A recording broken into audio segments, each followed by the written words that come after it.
জবাব নাই জাতির সামনে। কেন সেদিন মুক্তিযুদ্ধের সর্বাধিনায়ক পাকিস্তানি আর্মির আত্মসমর্পণ অনুষ্ঠানে থাকতে পারলেন না? কেন তাকে বলে বলে অপমানিত করা হয়েছে? কেন তার স্বীকৃতি নেই? কেন যিনি স্বাধীনতার ঘোষণা দিয়েছিলেন জিয়াউর রহমান সাহেব তার স্বীকৃতি নেই? সকলের অবদানকে মান করে আমি আগেই বলেছি, একটা পরিবারের সম্পদে পরিণত করেছিল বাংলাদেশের স্বাধীনতা। মুক্তিযুদ্ধের চেতনা তারা জাতিকে শোষণ করেছে, ধোঁকা দিয়েছে, করেছে,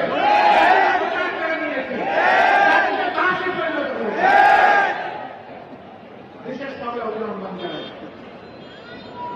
যে লড়াই শুরু হয়েছিল